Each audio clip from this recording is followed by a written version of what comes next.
इस वीडियो में हम डिस्कस करने जा रहे हैं नेक्स्ट रिएक्शन इंटरमीडिएट कार्बन। जैसे कि आप जानते हैं इससे पहले की वीडियो में हमने कार्बोकटायन, कार्बन फिर रेडिकल और कार्बन आयन इंटरमीडिएट हमने डिस्कस कर लिए थे। कुछ रिएक्शंस में जैसे कि आप फिनोल में एक रिएक्शन पढ़ेंगे, रीमर टीमन रिएक्शन, बहुत इंपॉर्टेंट रिएक्शन है। उसमें इंटरमीडिएट कार्बिन बनता है। कार्बिल-एमीन रिएक्शन है, वो भी बहुत इंपॉर्टेंट है। एमीन्स में आप पढ़ेंगे, उसमें भी रिएक्शन इंटरमीडिएट कार्बिन बनता है। तो हम देख लेते हैं कार्बिन क्या है। और भी बहुत सारी रिएक्शंस है, लेकिन ये दोनों रिएक्शन बहुत इंपॉर्टेंट है, नेम रिएक्शन है।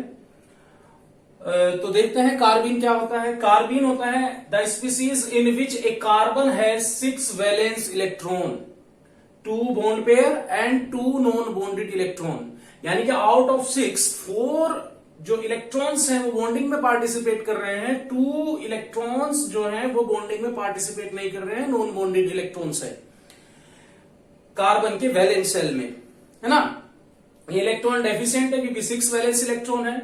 बाइवैलेंट है, देखो कार्बोकटायन में भी आपके 3 पेयर ऑफ इलेक्ट्रॉन्स होते हैं वैलेंस शेल में, यानी कि टोटल 6 इलेक्ट्रॉन ही होते हैं। इलेक्ट्रॉन डेफिशिएंट ही होता है कार्बोकटायन भी, लेकिन कार्बन जिसपे पॉजिटिव चार्ज है कार्बोकटायन में, उसके वैलेंस शेल में 6 इलेक्ट्रॉन होते हैं और तीनों के तीनों बॉन्डेड होते हैं। वो ट्राइवैलेंट होता है, यहां पे ये बाइवैलेंट है एंड हाईली रिएक्टिव स्पीसीज, है ना। तो अब क्वेश्चन ये उठता है कि ये जो दोनों इलेक्ट्रॉन है, नॉन बॉन्डेड इलेक्ट्रॉन, क्या ये एक ही ऑर्बिटल में होंगे या अलग अलग ऑर्बिटल में होंगे। जैसा कि हम जानते हैं कार्बन जो है वो आपका सेकंड पीरियड एलिमेंट है और किसी भी सेकंड पीरियड एलिमेंट का वैलेंस शेल होगा सेकंड शेल, और सेकंड शेल में मैक्सिमम 8 इलेक्ट्रॉन्स आ सकते हैं, यानी कि 4 ऑर्बिटल्स होंगे वैलेंस शेल में। जो भी सेकंड पीरियड एलिमेंट है उसके वैलेंस शेल में कितने आपके ऑर्बिटल्स होंगे? 4 इलेक्ट्रॉन में मैक्सिमम 4 ऑर्बिटल्स में मैक्सिमम 8 इलेक्ट्रॉन्स हो सकते हैं। लेकिन यहां पे 6 इलेक्ट्रॉन है, इसका मतलब है 2 जो ऑर्बिटल है वो तो बॉन्डिंग में पार्टिसिपेट कर रहे हैं। रिमेनिंग 2 ऑर्बिटल्स जो है उनमें जो है या तो किसी एक में दोनों इलेक्ट्रॉन होंगे ये और एक खाली होगा, या फिर आपके दोनों ऑर्बिटल में एक एक इलेक्ट्रॉन होंगे, है ना। तो जो कार्बिन है वो बेसिकली दोनों ही फॉर्म में एग्जिस्ट करती है। ऐसी भी कार्बिन होती है जिसमें एक वैकेंट ऑर्बिटल होता है इस कार्बन के वैलेंस शेल में, और एक ऑर्बिटल में दोनों इलेक्ट्रॉन होंगे, और एक ऑर्बिटल में जब दोनों इलेक्ट्रॉन होंगे उनकी स्पिन हमेशा अपोजिट होगी। और दूसरा आपका ऐसी कार्बिन भी होती है जिसमें दोनों इलेक्ट्रॉन या नॉन बॉन्डेड इलेक्ट्रॉन अलग अलग ऑर्बिटल में होंगे, यानी कि स्पिन जो है इलेक्ट्रॉन की वो पैरेलल होगी। तो कार्बिन जो है बेसिकली वो आपकी 2 तरह की 2 फॉर्म में एग्जिस्ट करती है। एक को हम बोलते हैं सिंगलेट कार्बिन और दूसरी कार्बिन को हम बोलते हैं ट्रिपलेट कार्बिन। एक हो गई आपकी ट्रिपलेट कार्बिन और सिंगलेट कार्बिन।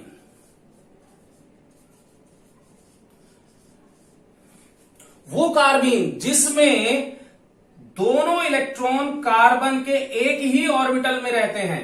ये ग्रुप जी है, बाइवैलेंट है, वैलेंसी 2 है, ये ग्रुप जी अटैच्ड है, और दोनों इलेक्ट्रॉन एक ही ऑर्बिटल में है विद अपोजिट स्पिन, उसको हम कहते हैं सिंगलेट कार्बिन। और जिस कार्बिन में ये दोनों इलेक्ट्रॉन अलग अलग ऑर्बिटल में होंगे उसको हम कहते हैं ट्रिपलेट कार्बिन। और अगर ऐसे शो कर रहे हैं हम इन कार्बिन्स को, तो इससे पता भी चल जाता है कि कौन से इनमें ट्रिपलेट है, कौन से सिंगलेट है। अगर ये स्पिन अपोजिट है या पेयर की फॉर्म में आपको गिवन है इलेक्ट्रॉन, तो आपका वो सिंगलेट कार्बिन होगी। अगर पैरेलल स्पिन गिवन है और या ऊपर और नीचे डॉट लगाया हुआ है तो इसका मतलब वो ट्रिपलेट कार्बिन होगी, है ना। तो अगर हम इसका स्ट्रक्चर देखें तो कैसे आपके इलेक्ट्रॉन्स रहते हैं और क्या आपका इसकी ज्योमेट्री है उसके बारे में अगर हम बात करें, तो आपके जो इलेक्ट्रॉन पेयर है, ये ग्रुप जी है, ये ग्रुप जी है, और आपका ऐसे ये प्लेनर होती है, एक ही प्लेन में होंगे दोनों बॉन्ड। और जो कार्बन है वो आपका sp2 हाइब्रिडाइज्ड होगा, ये वैकेंट p ऑर्बिटल है, वैकेंट p ऑर्बिटल, है ना। इसमें आपका जो है कार्बन के ये दोनों इलेक्ट्रॉन जो हैं वो अलग अलग ऑर्बिटल में हैं, और ऐसे आपके ये 2 p ऑर्बिटल्स होंगे, एक इलेक्ट्रॉन इसमें एक इसमें, ये भी p ऑर्बिटल है, ये भी p ऑर्बिटल है।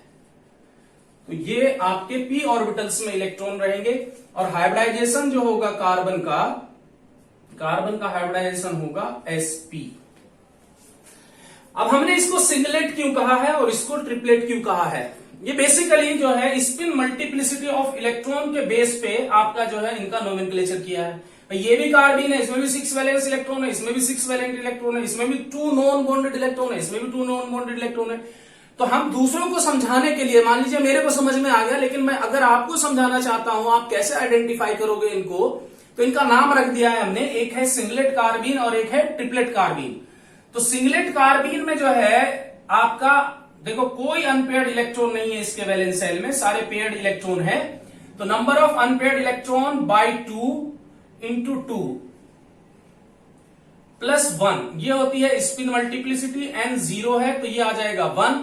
और यहां पे अगर हम बात करें स्पिन मल्टीप्लिसिटी की, तो 2n 2/2, 2 अनपेयर्ड इलेक्ट्रॉन है, 2/2 n number of unpaired electron plus 1, तो ये आ जाएगा आपका 3। तो इसको हम ट्रिपलेट कहते हैं, इसको हम सिंगलेट कहते हैं। अगर आपका ये वैल्यू 2 आ जाती डुप्लेट कहते, ये वैल्यू अगर 4 आ जाती क्वार्टेट कहते। तो चूंकि इसमें आपका स्पिन मल्टीप्लिसिटी 1 है इलेक्ट्रॉन्स की और इसमें क्या है आपका 3 है, तो इसको हमने ट्रिपलेट कहा, इसको हमने सिंगलेट कार्बीन कहा। अब सिंगलेट कार्बीन में जैसा कि आप देख रहे हैं कार्बन sp2 हाइब्रिडाइज्ड है आपका, और इसमें sp2 हाइब्रिडाइज्ड है, यहां पे sp हाइब्रिडाइज्ड है। तो अगर सिंगलेट कार्बीन की हम बात करें, तो सिंगलेट कार्बीन में जो कार्बन है जिसके वैलेंस सेल में 6 इलेक्ट्रॉन है वो sp2 हाइब्रिडाइज्ड है, और शेप जो है वो आपकी बेंट होगी, बेंट शेप। और जो ट्रिपलेट कार्बीन है उसमें कार्बन sp हाइब्रिडाइज्ड है, और शेप इसमें भी बेंट ही होती है, लीनियर भी हो सकती है कुछ केसेस में। हालांकि अगर sp हाइब्रिडाइजेशन तो शेप लीनियर होनी चाहिए, but it depend upon group G. जो ग्रुप जी हमने लिखा था वो ग्रुप जी हाइड्रोजन हो सकता है, एल्काइल ग्रुप हो सकता है, कोई आपका एराइल ग्रुप हो सकता है, या हेलोजन हो सकता है। तो उस पर डिपेंड करेगी, स्लाइटली बेंट ही होती है आपका शेप दोनों केस में। याद रहे लीनियर नहीं, स्लाइटली बेंट, है ना। तो ये आपका जो है सिंगलेट और ट्रिपलेट कार्बीन है। अगर मैं आपको पूछूं इनमें से स्टेबल कौन सी होती है, तो singlet carbene is less stable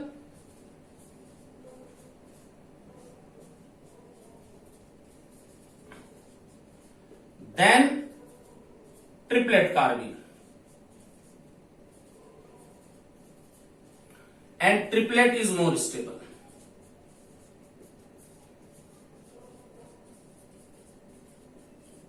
Because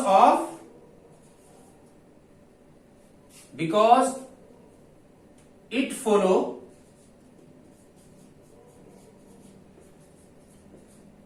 Hund's rule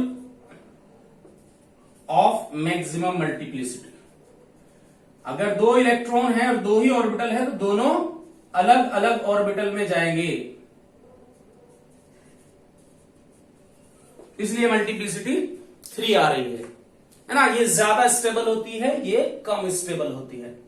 अब अगर मैं आपको कहूं कि आपको कुछ कार्बीन्स गिवन है ना, उनके नाम मैं आपको बता रहा हूं। ग्रुप जी, भाई ग्रुप जी क्या हो सकते हैं? ग्रुप जी जो हमने लिखा है कार्बीन में, जी हो सकता है आपका H, R, AR, X है यहां पे आपका FCl, BrI, यानी कि डाई हेलो कार्बीन हो सकता है, मिथाइलीन कार्बीन हो सकता है, या मिथाइलीन और आपका डाई एल्काइल कार्बीन हो सकता है। अब मैं कुछ कार्बीन लिख रहा हूं और इनको कैसे रिप्रेजेंट करते हैं। अगर सिंगलेट कार्बीन है तो कैसे लिखेंगे, और ट्रिपलेट है तो इनको कैसे नोटेशन देंगे। और यह है आपकी कार्बीन। सबसे पहले मिथाइलीन कार्बीन या ओनली मिथाइलीन। इसमें देखो सिंगलेट में आप को लिखोगे CH2 और सिंगलेट है तो ऐसे, या फिर आप ऐसे भी लिख सकते हैं पेयर ऑफ इलेक्ट्रॉन, यानी कि अगर पेयर में लिखा है इलेक्ट्रॉन तो दोनों एक ही ऑर्बिटल में है। इसको हम लिखेंगे CH2 और पैरेलल स्पिन लिखेंगे इलेक्ट्रॉन की, या हम ऐसे भी लिख सकते हैं CH2, ये 2 और इलेक्ट्रॉन है। अलग अलग ऑर्बिटल में। आप लिख सकते हैं di methyl carbene. Di methyl carbene मतलब दोनों H हटा के अगर मैं CH3 ग्रुप लगा दूं तो ये आपका डाई मिथाइल कार्बीन। अगर सिंगलेट है तो ऐसे लिखेंगे और अगर ट्रिपलेट है तो इसको ऐसे नोटेशन देंगे, ऐसे लिखा होगा। हम लिख सकते हैं डाई एराइल कार्बीन, CAR2। हम लिख सकते हैं डाई हेलो कार्बीन,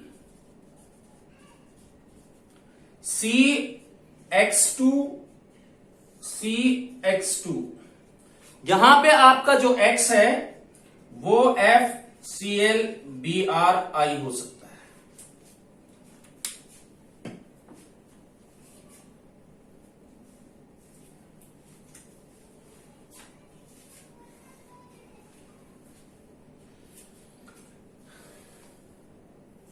अगर मान लीजिए आपके पास ये कार्बीन्स हैं, जरा ध्यान से देखना, CH2,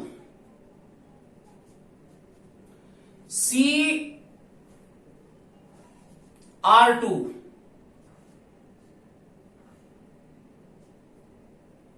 या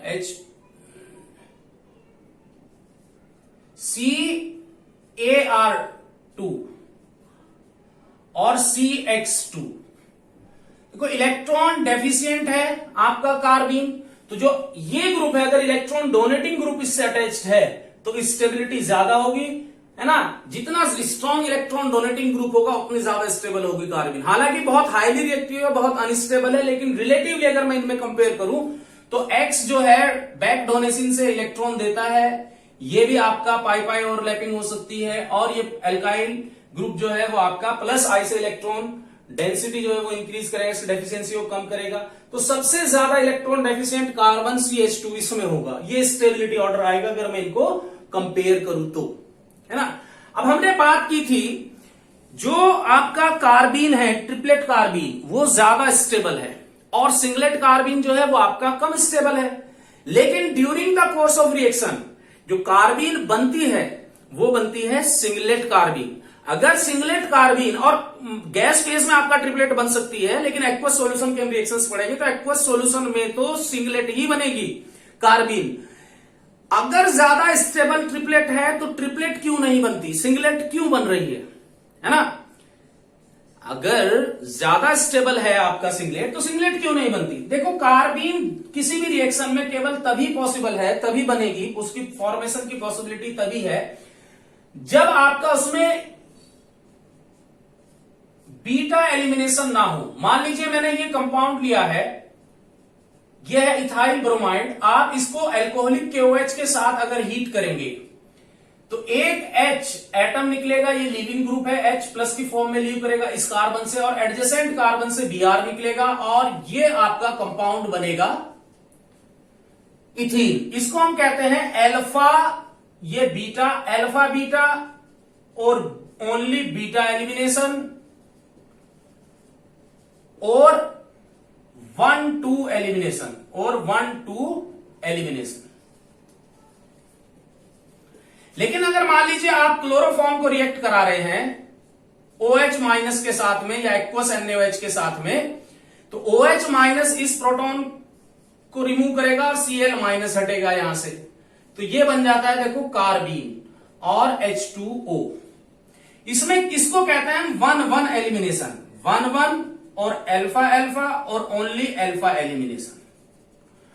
तो कार्बीन पहली बात तो ये बनेगी ही तब जब आपका अल्फा एलिमिनेशन होगा, यानी कि एक ही एटम से 2 कोवलेंट बॉन्ड ब्रेक होंगे, तभी आपका जो है कार्बीन बनना पॉसिबल है। अगर आपकी अल्फा बीटा एलिमिनेशन की पॉसिबिलिटी है तो कार्बीन नहीं बनेगी। रीजन कि एक ही कार्बन से 2 बॉन्ड को ब्रेक करना हमेशा एनर्जेटिकली जो है ज्यादा एनर्जी चाहिए होती है, उतना फेवरेबल नहीं होता एनर्जेटिकली जितना कि 1,2 एलिमिनेशन में होता है। प्रोसेस वो होगा जिसमें एनर्जी कम लगेगी।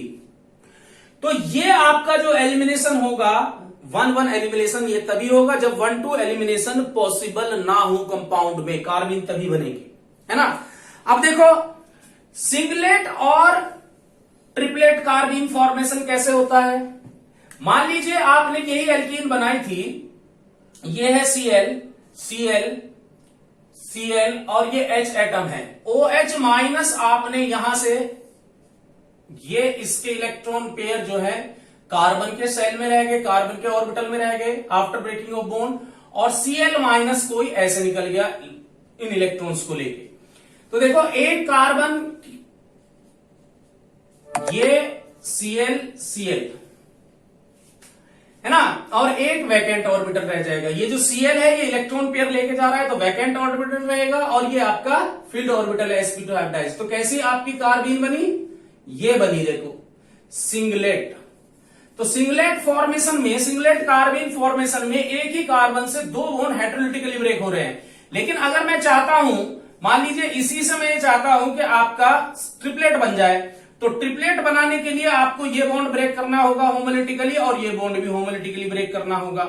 और आपको पता है जब आपका ये होमोलिटिकली ब्रेक होगा तो दो ऑर्बिटल में एक एक इलेक्ट्रॉन रहेगा कार्बन के, और एक Cl और ये दूसरा Cl, यानी कि CCl2, ये आपकी ट्रिपलेट कार्बीन बनेगी, है ना। तो अब बताओ मेरे को, ट्रिपलेट कार्बीन बनने के लिए एक ही कार्बन से, पहले तो एक ही कार्बन से 2 बॉन्ड ब्रेक होना ये अपने आप में डिफिकल्ट है, और फिर एक ही कार्बन से 2 बॉन्ड ब्रेक कर रहे हो आप होमोलिटिकली, और यहां पे हेटेरोलिटिकली बॉन्ड ब्रेकिंग हो रही है। तो heterolytic bond breaking requires lesser energy as compare to homolytic bond breaking, so it is not energetically favourable. तो आपका जो रिएक्शन में बनेगी वो आपका कैसे बनेगी, सिंगलेट कार्बीन। अगर सिंगलेट कार्बीन आगे रिएक्ट नहीं कर पाए, इसको रिएजेंट नहीं मिल पा रहा है रिएक्ट करने के लिए, तब वो आपका जो है मोमेंटली ये इलेक्ट्रॉन इस ऑर्बिटल से इसमें शिफ्ट हो जाएगा और आपका वो ट्रिपलेट कार्बीन में कन्वर्ट हो जाएगी। अगर रिएक्शन में सिंगलेट कार्बीन जो बनी है वो आगे किसी रिएजेंट से रिएक्ट ना कर पाए, तब वो ट्रिपलेट में चेंज होगी, क्योंकि ट्रिपलेट ज्यादा स्टेबल है, लेकिन फॉर्मेशन सिंगलेट का ज्यादा आसान है ना। तो सिंगलेट कार्बीन ज्यादातर केसेस में, रिएक्शंस में, एक्वस में तो बिल्कुल सिंगलेट कार्बीन ही बनेगी, है ना। अब अगर मान लीजिए मैं देखूं कि सिंगलेट कार्बीन है, इसके पास, सिंगलेट कार्बीन के पास एक आपका वैकेंट ऑर्बिटल है और एक आपका इलेक्ट्रॉन पेयर है जो बॉन्डिंग में इन्वॉल्व नहीं हो रहा है। और हमने पढ़ा था अगर किसी स्पीसीज के पास एक ऐसा इलेक्ट्रॉन पेयर है जो बॉन्डिंग में इन्वॉल्व नहीं हो रहा है तो वो इलेक्ट्रॉन डोनेट कर सकता है, और अगर वैकेंट ऑर्बिटल है तो इलेक्ट्रॉन एक्सेप्ट कर सकता है, यानी इलेक्ट्रोफाइल की तरह एक्ट कर सकता है। तो क्या आपका जो सिंगलेट कार्बीन है वो एज ए न्यूक्लियोफाइल बिहेव करेगा? नहीं करेगा, एज ए न्यूक्लियोफाइल बिहेव नहीं करेगा। हालांकि उसके पास नॉन बॉन्डेड इलेक्ट्रॉन पेयर है, लेकिन वो एज एन न्यूक्लियोफाइल बिहेव नहीं करेगा, क्योंकि इलेक्ट्रॉन डेफिशिएंट है। एज एन इलेक्ट्रोफाइल बिहेव करता है हमेशा, या तो एज एन इलेक्ट्रोफाइल या electrophile as well as nucleophile, both, electrophile भी और न्यूक्लियोफाइल भी, यानी कि एक इलेक्ट्रॉन पेयर एक्सेप्ट करेगा और एक देगा, इंसर्शन रिएक्शन शो करेगा, या फिर सिर्फ इलेक्ट्रॉन एक्सेप्ट करेगा, as a nucleophile only behave नहीं करेगा। तो आप इसको नोट कर लीजिए, singlet carbene either act as electrophile और electrophile as well as nucleophile simultaneously, है ना। Electrophile as well as nucleophile simultaneously. It never act as nucleophile only. जैसे मैंने अभी बताया था आपको, रीमर टीमर रिएक्शन का नाम लिया था। रीमर टीमर में जो फिनॉक्साइड आयन है वो सिंगलेट कार्बीन से रिएक्ट करता है ऐसे कि ये कार्बन अपना इलेक्ट्रॉन देगा, वैकेंट ऑर्बिटल है इसके पास, और ये बना लेगा Cl, ये electron pair as it is, double bond O, और ऐसे, है ना। तो यहां पे ये इलेक्ट्रोफाइल है। अब मान लीजिए आपने दिया है इथीन, इथीन के साथ में अगर मैं रिएक्ट कराऊं, इथीन के साथ में अगर रिएक्शन शो करूं मैं, तो इथेन के साथ में क्या होगा, इंसर्शन रिएक्शन शो कर देगा। ये कैसे कि CH2 डबल बॉन्ड CH2 और ये C एक आपका इलेक्ट्रॉन पेयर है, एक वैकेंट ऑर्बिटल है, इसके पास भी पाई इलेक्ट्रॉन है, ये एक इलेक्ट्रॉन एक्सेप्ट कर लेगा और एक इलेक्ट्रॉन इसको दे देगा। मान लीजिए अगर ये ऐसे ब्रेक हो गया, ऐसे ब्रेक हो गया, ऐसे ब्रेक होगा ही पहले, मतलब होता नहीं, साइमल्टेनियस होते हैं, ये बॉन्ड फॉर्मेशन, ये बॉन्ड फॉर्मेशन और ये बॉन्ड ब्रेकिंग साइमल्टेनियस होंगे। लेकिन मैं समझने के लिए ऐसे लिख लिया, इस पे प्लस चार्ज, इस पे माइनस चार्ज, तो माइनस चार्ज वाला इस वैकेंट ऑर्बिटल के साथ ओवरलैप कर लेगा कार्बन, और ये इसके साथ में ओवरलैप कर लेगा। तो क्या बन जाएगा आपका साइक्लोप्रोपेन। यहां पे ये electrophile as well as nucleophile, electron accept भी किया है और इलेक्ट्रॉन इसने दिया भी है। तो इस तरह की रिएक्शंस को हम बोलते हैं इंसर्शन रिएक्शन। आपका इंसर्ट हो गई इस डबल बॉन्ड पे और आपका ये बन गया। अगर मैं कहूं ये एज ए न्यूक्लियोफाइल, क्या अपना इलेक्ट्रॉन पेयर दे देगा? नहीं, क्योंकि पहले से 6 इलेक्ट्रॉन है, एक इलेक्ट्रॉन पेयर दे दिया और एक इलेक्ट्रॉन की डेफिशिएंसी आ जाएगी। तो ये कभी भी as a nucleophile only behave नहीं करेगा। अगर मैं ट्रिपलेट कार्बीन की बात करूं तो triplet carbene act as diradical. जैसे एक ही कार्बन पे 2 और इलेक्ट्रॉन है, जैसे आपका रेडिकल बिहेव करता है वैसे ही बिहेव करेगा। मान लीजिए मैं इथीन के साथ इसकी रिएक्शन करा रहा हूं सिंगलेट कार्बीन की, तो सिंगलेट कार्बीन में आपका 2 अनपेयर्ड इलेक्ट्रॉन है। मान लीजिए ये H था, ये H था, तो ये बॉन्ड पहले ब्रेक होगा होमोलिटिकली और एक कार्बन पे आपका ऑड इलेक्ट्रॉन और एक कार्बन इससे बॉन्ड फॉर्म कर लेगा। अब इसके पास एक ऑड इलेक्ट्रॉन रह गया, अब ये आपका बॉन्ड फॉर्म करेगा।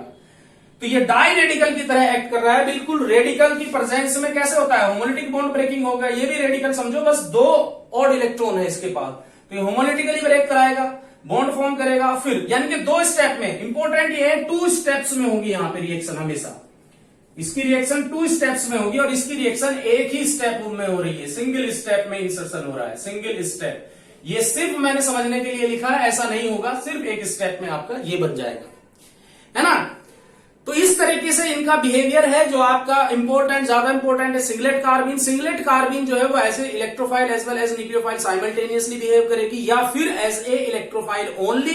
And triplet carbene behaves as diradical. 2 step में रिएक्शन होगी, सिंगल स्टेप में रिएक्शन हो रही है। अब हम देख ले जो आपकी कार्बीन है वो बनती कैसे है। जो दोनों रिएक्शन हमारी, जो मैंने कई बार नाम ले चुका हूं, रीमन रीमन रिएक्शन और कार्बिलेमिन रिएक्शन, इन दोनों में ही क्लोरोफॉर्म से बनाते हैं हम। तो एक तो आपका क्लोरोफॉर्म, फ्रॉम क्लोरोफॉर्म, और इसका रीजन ये है कि जितने भी सिंथेसिस पर्पज से हम केमिस्ट्री पढ़ेंगे, आप कोई कंपाउंड सिंथेसाइज कर रहे हैं तो उसमें यूजुअली डाई हेलो कार्बीन ही हम बनाते हैं। उसका रीजन ये है कि डाई हेलो कार्बीन का लाइफ टाइम थोड़ा सा ज्यादा, मैंने अभी बताई थी।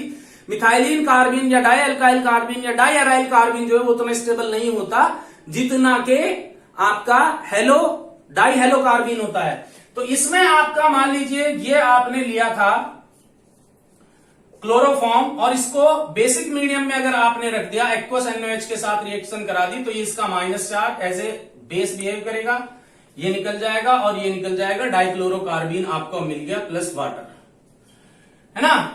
दूसरा आपका ये हेडिंग लिखिए, जनरेशन ऑफ कार्बीन। दूसरा आपका हम बना सकते हैं फ्रॉम डाईएजोमीथेन। डाईएजोमीथेन क्या होता है? डाईएजोमीथेन होता है CH2N2। अगर आप इसका स्ट्रक्चर देखें तो ये कुछ ऐसे होगा, CH2 double bond N double bond N, ये लोन पेयर है, इस पे प्लस चार्ज है ना। और ऐसे, या इसका रेजोनेटिंग स्ट्रक्चर आप बनाओगे तो ये इलेक्ट्रॉन इसको दे देगा, C डबल बॉन्ड N, ये ऐसे डबल बॉन्ड फॉर्म कर लेगा, ये ऐसे ब्रेक हो जाएगा, तो ये नेगेटिव चार्ज यहां, ये लोन पेयर, इस पे प्लस चार्ज है ना, दोनों नाइट्रोजन पे प्लस और नेगेटिव चार्ज है, या कार्बन पे नेगेटिव चार्ज। अब अगर इसको हम थर्मली हीट कर दे अप्रोक्सीमेट 700 डिग्री सेंटीग्रेड पे, या सनलाइट की प्रेजेंस में भी रिएक्शन करा दे, तो देखो ये क्या होता है कि नाइट्रोजन N2 स्टेबल मॉलिक्यूल है, या अपना इलेक्ट्रॉन लेके चला जाएगा इस इलेक्ट्रॉन पेयर को। तो इसके पास देखो दो तो ये बॉन्ड बना रहे हैं, पहले से बॉन्डेड इलेक्ट्रॉन है, एक ये आपका नॉन बॉन्डेड इलेक्ट्रॉन पेयर और एक खाली वैकेंट ऑर्बिटल रह जाएगा। तो अगेन आपका जो है सिंगलेट कार्बीन बन जाएगी और N2 गैस इवॉल्व हो जाएगी। स्टेबिलिटी ऑफ N2 की वजह से ऐसा हो रहा है कि N2 आपका जो है वो निकल गया है इससे।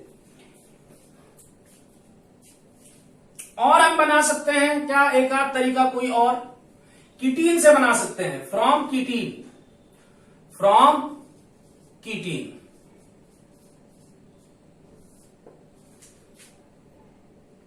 कीटीन होता है CH2 double bond C double bond O।